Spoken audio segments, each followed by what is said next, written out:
Hello friends, welcome to రుచి వంటిల్లు. ఈ రోజు మనం టమాటా మసాలా కర్రీ చాలా టేస్టీగా ఎలా తయారు చేసుకోవాలో చూద్దాము. ఈ కర్రీ మనకు అన్నంలోకి చాలా టేస్టీగా ఉంటుంది, ఇంకా చపాతీ పులావ్లోకి కూడా బాగుంటుంది. చాలా సింపుల్ గా చేసేసుకోవచ్చు. సో లేట్ చేయకుండా వీడియోలోకి వెళ్ళిపోదాం.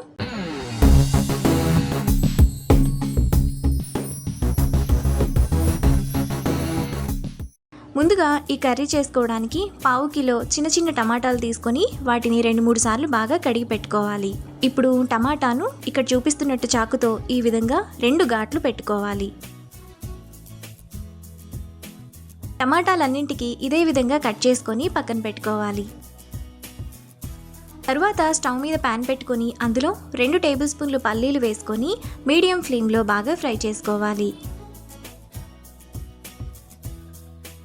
పల్లీలు ఇలా వేగిన తర్వాత అందులో 1 టేబుల్ స్పూన్ ధనియాలు, 1 టీ స్పూన్ జీలకర్ర, 2 టేబుల్ స్పూన్ల ఎండు కొబ్బరి ముక్కలు, చిన్న దాల్చిన చెక్క, 3 లవంగాలు, 2 యాలుకలు, చిన్న రాతి పువ్వును వేసుకోవాలి. రాతి పువ్వు వేసుకుంటే ఈ కర్రీలో మంచి ఫ్లేవర్ వస్తుంది. ఇప్పుడు వీటన్నింటినీ మీడియం ఫ్లేమ్లో బాగా ఫ్రై చేసుకోవాలి. మసాలా దినుసులు ఇలా వేగిన తర్వాత అందులో 1 టేబుల్ స్పూన్ పుట్నాల పప్పు, 1 టేబుల్ స్పూన్ జీడిపప్పు వేసుకొని ఒకసారి కలుపుకొని స్టవ్ ఆఫ్ చేసుకొని చల్లారనివ్వాలి. మసాలా దినుసులు చల్లారిన తర్వాత మిక్సీ జార్లోకి వేసుకోవాలి. ఇప్పుడు పావు టీ స్పూన్ మిరియాలు వేసుకొని ఒకసారి మిక్సీ వేసుకోవాలి. ఇలా వేసుకున్న తర్వాత అందులో పావు గ్లాస్ నీళ్లు పోసుకొని మెత్తటి పేస్ట్లా మిక్సీ వేసుకోవాలి. మసాలా పేస్ట్ను ఇలా వేసుకున్న తర్వాత పక్కన పెట్టుకోవాలి. ఇప్పుడు స్టవ్ మీద ప్యాన్ పెట్టుకొని అందులో 2 టేబుల్ స్పూన్లు ఆయిల్ వేసుకోవాలి. ఆయిల్ వేడైన తర్వాత 1 టీ స్పూన్ ఆవాలు, జీలకర్ర, 1 ఎండుమిరపకాయ వేసుకొని ఫ్రై చేసుకోవాలి. ఆవాలు చిటపట్లాడిన తర్వాత సన్నగా తరిగిన 1 ఉల్లిపాయ, 1 రెమ్మ కరివేపాకు వేసుకొని ఫ్రై చేసుకోవాలి.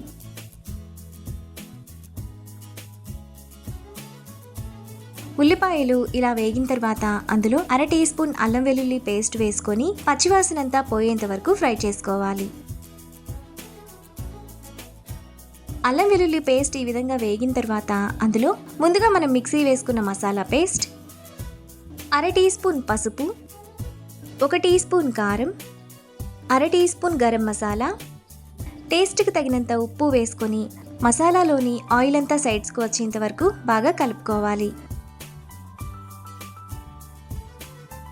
మసాలా బాగా వేగిపోయి ఆయిల్ అంతా ఇలా సైడ్స్కు వస్తున్నప్పుడు ముందుగా మనం పక్కన పెట్టుకున్న టమాటాలు వేసుకోవాలి.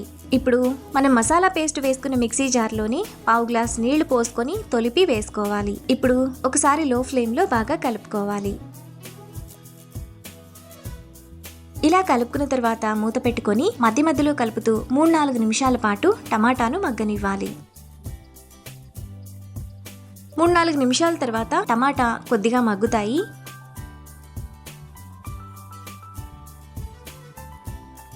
ఇప్పుడు 2-3 రెబ్బల చింతపండు రసం, 3/4 గ్లాసు నీళ్లు పోసుకొని ఒకసారి కలుపుకోవాలి.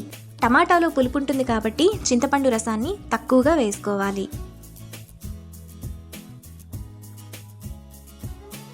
ఇలా కలుపుకున్న తర్వాత మూత పెట్టుకొని మధ్యలో కలుపుతూ 15 నిమిషాల పాటు మీడియం ఫ్లేమ్లో ఉడకనివ్వాలి. 15 నిమిషాల తర్వాత టమాటా కర్రీ మనకు ఈ విధంగా ఉడికిపోతుంది. టమాటా కూడా బాగా మెత్తగా ఉడికిపోయి ఉంటాయి. ఇప్పుడు పొడవుగా కట్ చేసుకున్న 2 పచ్చిమిరపకాయలు, అరగట్ట కొత్తిమీర తరుగు వేసుకొని కలుపుకోవాలి.